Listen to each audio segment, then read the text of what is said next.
പിതാവിൻ്റെയും പുത്രൻ്റെയും പരിശുദ്ധാത്മാവിൻ്റെയും നാമത്തിൽ ആമേൻ. എൻ്റെ പ്രിയപ്പെട്ടവരെ, നമ്മൾ ഇന്ന് ഡിസംബർ 28 വന്നിരിക്കുകയാണ്, ശനിയാഴ്ച. എല്ലാവർക്കും സ്നേഹവന്ദനം. കർത്താവ് നിങ്ങളെ ഈ പ്രഭാതത്തിൽ അനുഗ്രഹിക്കട്ടെ എന്ന് പ്രാർത്ഥിച്ചുകൊണ്ട് നമുക്ക് പ്രത്യക്ഷ പ്രാർത്ഥനയിലേക്ക് പോകാം. അമ്മേ, പരിശുദ്ധ അമ്മേ, അമ്മേ പരിശുദ്ധമ്മേ, ദൈവമാതാവേ, അന്ന് അങ്ങ് കൃപാസനത്തിൽ പ്രത്യക്ഷപ്പെട്ട് വരാൻ പോകുന്ന മഹാദുരന്തത്തിൽ നിന്ന് രക്ഷപ്പെടാനും എല്ലാവർക്കും വേണ്ടി പ്രാർത്ഥിക്കുവാനും ആവശ്യപ്പെട്ടിട്ട് 20 വർഷം തികയുന്ന ഈ വേളയിൽ കൃപാസനത്തിലൂടെ ഞങ്ങൾക്കും ഈ ദേശത്തിനും അങ്ങ് മധ്യസ്ഥം തേടി തന്ന എല്ലാ അനുഗ്രഹങ്ങൾക്കും കൃപകൾക്കും ഞങ്ങളിപ്പോൾ ഹൃദയം നിറഞ്ഞ നന്ദി പറയുന്നു. അമ്മേ പരിശുദ്ധ ജപമാല മാതാവേ, സകല കൃപാസനം പ്രാർത്ഥനയോടും ചേർത്ത് ഞങ്ങളിപ്പോൾ പ്രാർത്ഥിക്കുന്ന ഈ കുടുംബത്തിന്റെ പ്രത്യേക നിയോഗം, പ്രാർത്ഥനാവശ്യങ്ങള് മൗനമായി സമർപ്പിക്കുക ഭക്തിയോടെ.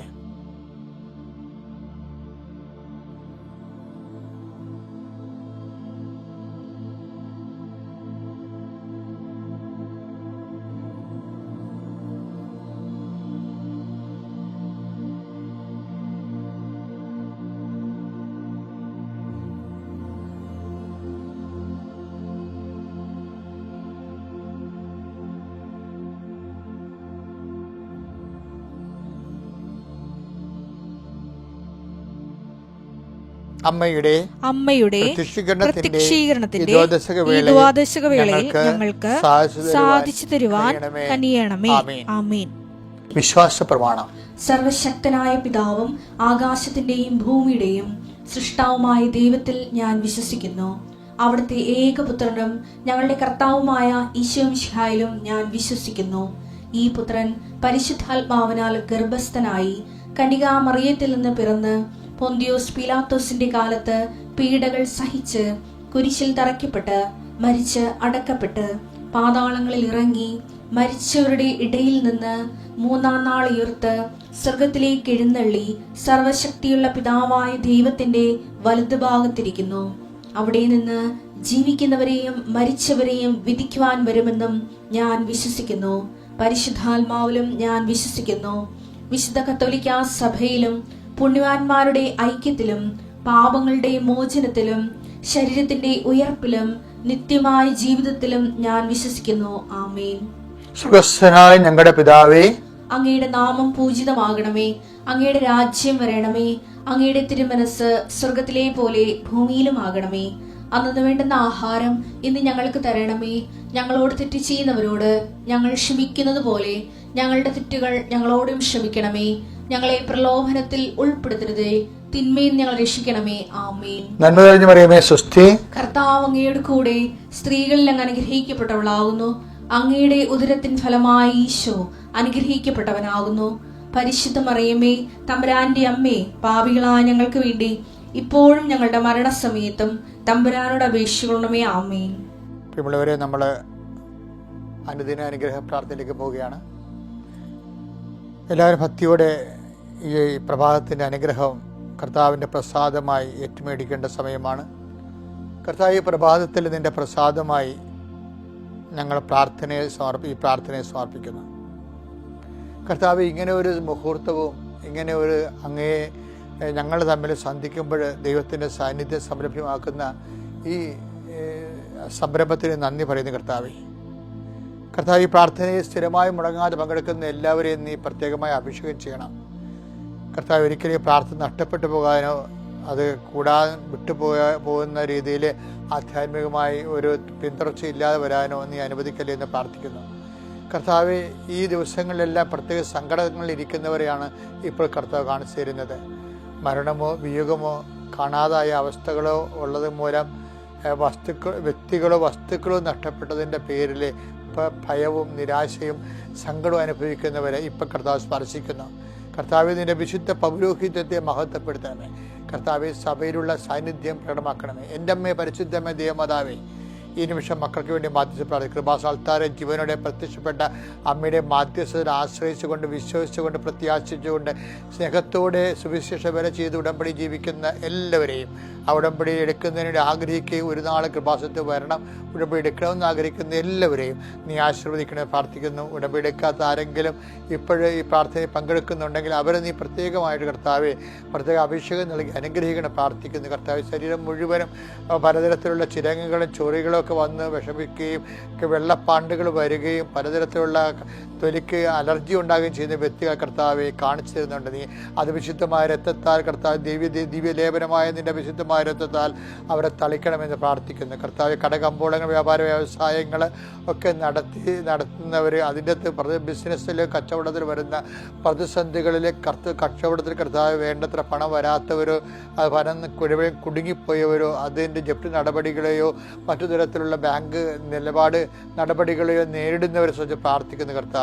കർത്താവെ ജീവിത വിദ്യാഭ്യാസ ലോണിന് വേണ്ടി എടുക്കുകയും അതുപോലെ വിദ്യാഭ്യാസ ലോണിന് ശേഷം ജോലി കിട്ടിയതിന് ശേഷം അത് പിന്നെ ജോലി നഷ്ടപ്പെടുകയും അത് ലോൺ അടക്കാൻ പറ്റാതെ വരികയും ചെയ്തിട്ടുള്ള മക്കളുണ്ട് ഈശോയെ. പേരെ കിട്ടുവാനോ റിപ്പയർ ചെയ്യാനോ കഴിയാത്ത ആൾക്കാരുണ്ട് ഈശോയെ. അതുപോലെ തന്നെ ആ വീട്ടിലേക്കുള്ള വഴി ഇല്ലാത്തവരുണ്ട് ഈശോയെ. വെള്ളമില്ലാത്തവരും അതുപോലെ തന്നെ പലതരത്തിലുള്ള അയൽവാസികളുമായിട്ട് പല സങ്കടങ്ങളിൽ ജീവിക്കുന്ന ആൾക്കാരുണ്ട് ഈശോയെ. അവരെല്ലാം സ്പർശിച്ച് പ്രാർത്ഥിക്കണം ഈശോയെ. വസ്തു വിൽക്കാൻ പറ്റാത്തവർ, വസ്തു ഭാഗവടപ്പെട്ട് ചെയ്യാൻ പറ്റാത്തവർ, സഹോദരങ്ങൾ തമ്മിൽ ഭിന്നതയോട് ജീവിക്കാതെ മാറി താമസിച്ചുകൊണ്ട് സമാധാനത്തോടെ ജീവിക്കാൻ പറ്റാത്തവർ, അതിൻ്റെ പേരിൽ എപ്പോഴും കുടുംബത്തിൽ കലഹവും ഭിന്നതയും കർത്താവ് 2 വെപ്പുകളും 3 വെപ്പുകളോടെ പാവപ്പെട്ടവരുടെ കുടുംബങ്ങളെ കർത്താവ് കാണിച്ചു തരുന്നുണ്ട്. അവിടെ എല്ലാം കർത്താവ് ഈ പ്രാർത്ഥനയിൽ പങ്കെടുക്കുന്ന മക്കൾക്ക് കർത്താവ് പ്രത്യേക അടയാളം നൽകി അവർ സന്ധിക്കണം പ്രാർത്ഥിക്കുന്നത്. എൻ്റെ കർത്താവിൻ്റെ ഉന്നതമായ നാമത്തിൽ സഭയുടെ അധികാരത്തിൽ കുരിശിൻ്റെ അടയാളത്തിൽ ദൈവത്തിൻ്റെ ശക്തിയെ പ്രാർത്ഥിക്കുന്നു. മക്കളോർത്ത് വിലപിക്കുന്നവർ, പ്രായമായ മക്കൾ, അതുപോലെ തന്നെ പഠിക്കുന്ന മക്കൾ, കുഞ്ഞുങ്ങളായ മക്കൾ, അവരോരോ മക്കൾക്കും ഓരോ തരത്തിൽ അവരെ കൊണ്ട് സങ്കടങ്ങൾ അനുഭവിക്കുന്ന മാതാപിതാക്കന്മാരെ സന്ധിക്കണമെന്ന് പ്രാർത്ഥിക്കുന്നു. കർത്താവ് മുടികൾ കൊഴിഞ്ഞു പോകുന്ന കുഞ്ഞുങ്ങൾക്ക് പോലും മുതിർന്നവർക്ക് വരെ ഉണ്ട് കർത്താവ്. അതുപോലെ ശരീരത്തിൻ്റെ വിവിധ ഭാഗങ്ങൾ അഴുകി വരുന്നവരും മുഴ വരുന്നവരും ചിരങ്ങ് വരുന്നവരും അനേകം മക്കളുണ്ട്. അവരെല്ലാം സ്പർശിക്കണം പ്രാർത്ഥിക്കുന്നു. കർത്താവ് നിൻ്റെ വിശുദ്ധ പൗരോഹിത്യത്തെ മഹത്വപ്പെടുത്താൻ പ്രാർത്ഥിക്കുന്നു. കുർബാനയ്ക്ക് മാസങ്ങളായി ദിവസങ്ങളായി പോകാതിരിക്കുന്നവരും പോകാൻ അവസരം ഉണ്ടായിട്ടും മടിഞ്ഞ് മരവിച്ച് മനസ്സ് മരവിച്ച് ആധ്യാത്മിക തണുപ്പിൽ ജീവിക്കുന്ന ആൾക്കാരുണ്ട് ഈശോയെ. അവരെല്ലാം നീ ചൂട് നൽകി പരിശുദ്ധാത്മാവിനെ കൃപ നൽകി അമ്മയുടെ മാധ്യസ്ഥത്തിൽ അവർ സന്ധിക്കണം പ്രാർത്ഥിക്കുന്ന കർത്താവ്. കുടുംബങ്ങളിൽ കർത്താവെ സമാധാനം നഷ്ടപ്പെട്ടവർ പോയി, അതുപോലെ കുടുംബത്തിൽ പരസ്പരമുള്ള ചണ്ടകൾ, പരസ്പര ഭിന്നിപ്പുകൾ, തെറ്റായ പ്രണയബന്ധങ്ങളിലും അതിൻ്റെ പേരിൽ അപ്പനും അമ്മയും 2 ചേരികളായി മാറുകയും മക്കൾ ഓരോ ഗ്രൂപ്പിസം ഉണ്ടാക്കുകയും അങ്ങനെ കുടുംബങ്ങളിലേക്ക് നിശബ്ദമായ ആത്മപ്രബോധമായി കഴിയുന്ന കുടുംബങ്ങളുടെ മേൽ കർത്താവ് സാത്താനെ അവിടുന്ന് ആട്ടി അകറ്റുന്നതിന് വേണ്ടി യേശുക്രിസ്തു നാമത്തിൽ പ്രാർത്ഥിക്കുന്നു. കർത്താവ് ജീവിക്കാൻ മാർഗമില്ലാതെ എന്ത് ചെയ്യണം, എവിടെ പോകണം, ആരെ സ്പർശിച്ച് ആരെ അവലംബിക്കണം, ഏത് വഴിക്ക് തിരിഞ്ഞു പോകണം, എവിടെയെങ്കിലും പോയി ഒടുങ്ങിയാലും കുഴപ്പമില്ല, ഇവിടെ കിടന്നിട്ട് കാര്യമില്ലെന്ന് പറഞ്ഞുകൊണ്ട് പരസ്പരം പ്രാഗി, കുടുംബത്തെ പ്രാഗി, മറ്റുള്ളവരെ പ്രാഗി ഭാരപ്പെടുന്ന എല്ലാ വ്യക്തികളുടെ കർത്താവിൻ്റെ രക്തം പതിക്കട്ടെ. അവരെല്ലാം കർത്താവിൻ്റെ ഉന്നതമായ പശ്ചാത്താപ ദൈവത്തിലേക്ക് തിരിച്ചു വന്നുകൊണ്ട് കർത്താവിൻ്റെ കൃപയിൽ നിറയാനുള്ള അടയാളങ്ങൾ ലഭിച്ചുകൊണ്ട് ആ കുടുംബത്തെ ശക്തിപ്പെടുത്തേണ്ട കർത്താവ് ഇന്ന് പരിശുദ്ധ ദേവമാതാവിൻ്റെ മാധ്യസ്ഥത്തിൽ പ്രാർത്ഥിക്കുന്നു. ആമേൻ.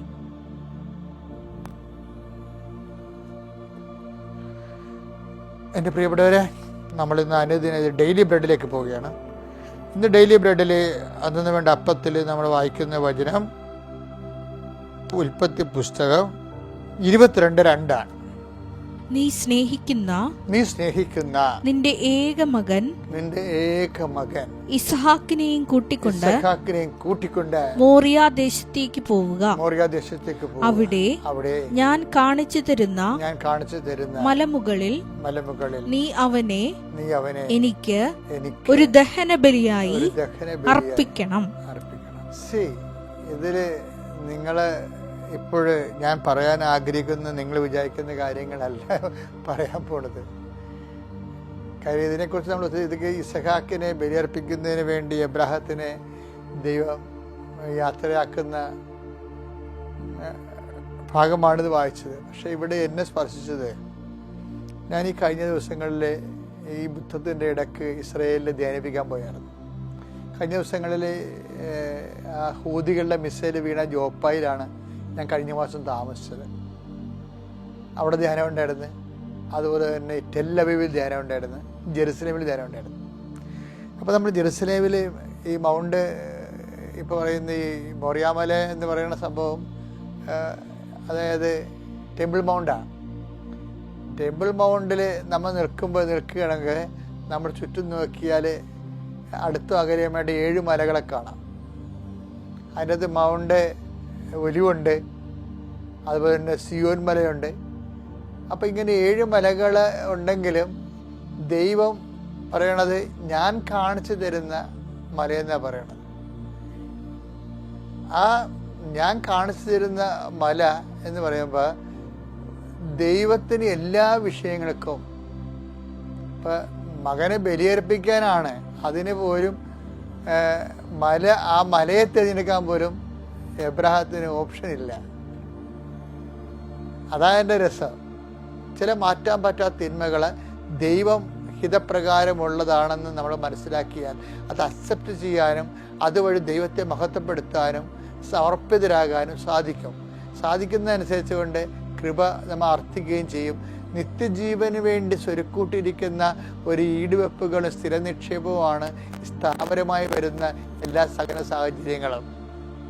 ദൈവത്തിലെ ഇതുപോലുള്ള വിഷയങ്ങൾ നമ്മൾ പ്രാർത്ഥിക്കുമ്പോൾ നിരാശയോ ശാപമോ ഒക്കെ തന്നെത്താൻ തോന്നും. മറ്റുള്ളവരാണ് ഇതിൻ്റെ കാരണമെന്ന് തോന്നും. മറ്റുള്ളവരൊന്നും ആയിരിക്കത്തില്ല കാരണം, അത് ദൈവം തന്നെയായിരിക്കും കാരണം. പക്ഷേ ദൈവത്തിൻ്റെ നാമത്തിലാണ് നീ എടുക്കണമെന്നുണ്ടെങ്കിൽ അതിൻ്റെ അനുഗ്രഹത്തിൻ്റെ കാരണമായി, അല്ല കൃപയുടെ കാരണമായി അത് മാറും. ഞാൻ പറഞ്ഞത് ശേഷം ഓരോ വ്യക്തികൾ, ഇപ്പം നിൻ്റെ മകള് ഇങ്ങനെയാണ്, അല്ല എൻ്റെ സ്വഭാവം, അതല്ല അവളുടെ സ്വഭാവം അങ്ങനെയാണ്, ശരിയാണ്. ചിലരിങ്ങനെ ഒരു കാര്യമില്ല, അവർ ഭയങ്കര പീരുക്കളായിരിക്കും. എടുത്തു ചാട്ടക്കാരെ അറിയാമല്ലോ, എടുത്തു ചാട്ടക്കാർ ലോക പീരുക്കളായിരിക്കും. അപ്പോൾ വെച്ചാൽ അവർക്ക് ചിലപ്പോൾ കഴിവ് കെട്ടവരുമായിരിക്കും. എന്താ കാര്യം? അവർക്ക് ചെയ്യാൻ പറ്റാത്ത കാരണം അവരുടെ ഭീരുത്വം മറച്ചു വെക്കാൻ വേണ്ടി അവർ നമ്മുടെ കഴുത്തേക്ക് കയറിക്കൊണ്ടിരിക്കും. ചില വീട്ടിൽ മക്കളുണ്ട്, പെൺമക്കൾ ആ ടൈപ്പ് ചിലരുണ്ട്, ചില ആൺമക്കൾ ആ ടൈപ്പ് ഉണ്ടാകും, ചിലർ അപ്പന്മാരെ ടൈപ്പ് ഉണ്ടാകും. കാര്യം അവർക്ക് കഴിയില്ല, അവരതിൻ്റെ പ്രതികളായ ഉത്തരവാദികളെന്ന് പറയുമ്പോൾ ആ ഉത്തരവാദിത്തം ഏറ്റെടുക്കാനുള്ള ധൈര്യമില്ലാത്ത കാരണം അവർ ചിലപ്പോൾ വെള്ളം അടിച്ചുകൊണ്ട് നമ്മൾ സംസാരിക്കും, ചിലപ്പോൾ തോന്നിവാസമായിട്ട് പെരുമാറും. അപ്പോൾ കുറച്ച് കഴിയുമ്പോൾ നമ്മൾ പറയാം, ഓ അവളങ്ങല്ലോ അങ്ങനെയാണ്, അവളല്ലെങ്കിൽ അങ്ങനെയാണെന്ന് തർക്കുത്തരവേ പറയത്തുള്ളത്. പക്ഷെ അതല്ല, അതിങ്ങനെ ശപിച്ച് അല്ലെങ്കിൽ തിരിച്ചള്ളുകയല്ല ചെയ്യേണ്ടത്. അത് അങ്ങനെയാണെന്ന് അത് അവരുടെ ബലഹീനതയാണ്. ബലഹീനതയെ നമ്മൾ അക്സെപ്റ്റ് ചെയ്ത് കഴിയുമ്പോൾ നമ്മൾ വിശുദ്ധീകരിക്കാനുള്ള ഒരു ഉപകരണമാക്കി ഈ സ്ഥാവര സഹനങ്ങളെ നമുക്ക് മാറ്റാൻ കഴിയും. എപ്പോഴും ഈ കുറുക്കൻ്റെ കണ്ണ് എപ്പോഴും കോഴിക്കോട്ടെന്ന് പറഞ്ഞ പോലെ ഒരു ദൈവ പൈതലിൻ്റെ കണ്ണ് എപ്പോഴും കൃപയുടെ സോഴ്സിലായിരിക്കണം. കൃപ ഇവിടുന്ന് വരണമെന്ന് നോക്കണം. അതുകൊണ്ടാണ് പലപ്പോഴും മൗനം പാലിക്കുന്നതിൻ്റെ കാരണം അതാണ്. കൃപയുടെ സോഴ്സ് കണ്ടുപിടിച്ചു കഴിഞ്ഞാൽ പിന്നെ എന്ത് ചെയ്യും? ബാക്കിയെല്ലാം വിറ്റുകളെ.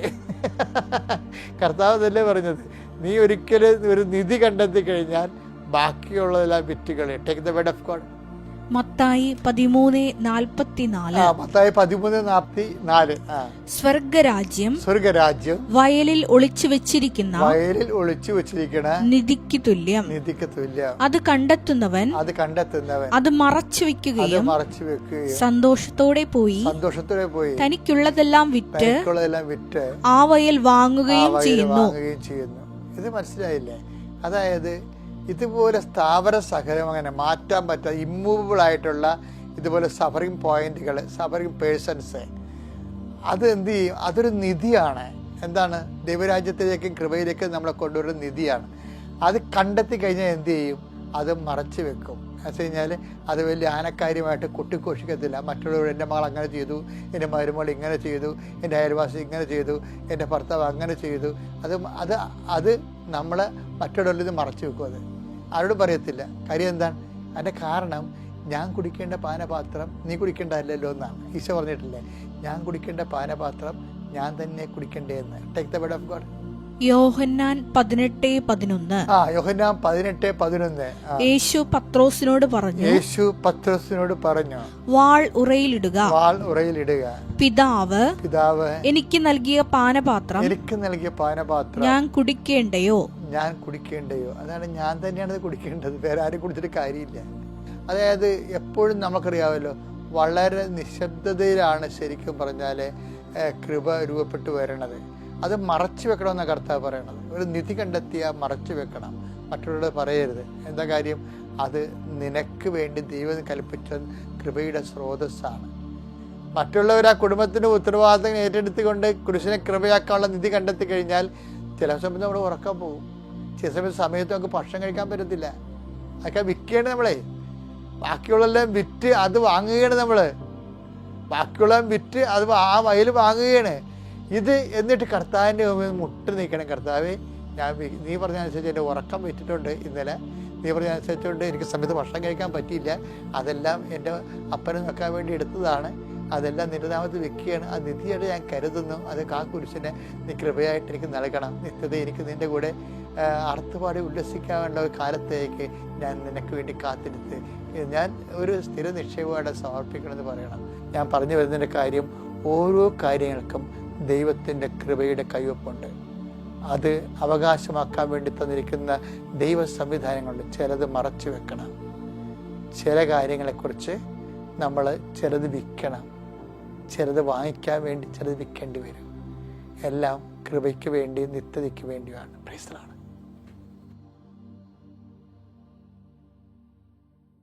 അത്യപൂർവ ദൈവാനുഭവങ്ങൾ ഇനി നിങ്ങൾക്കും സ്വന്തം. ഈ യൂട്യൂബ് ചാനൽ ഇതുവരെ സബ്സ്ക്രൈബ് ചെയ്തിട്ടില്ലെങ്കിൽ ഇപ്പോൾ തന്നെ സബ്സ്ക്രൈബ് ചെയ്യുക. ഈ വീഡിയോ ഇപ്പോൾ തന്നെ നിങ്ങളുടെ സുഹൃത്തുക്കൾക്ക് ഷെയർ ചെയ്തുകൊണ്ട് കർത്താവിന്റെ പ്രേക്ഷിതരാകുക.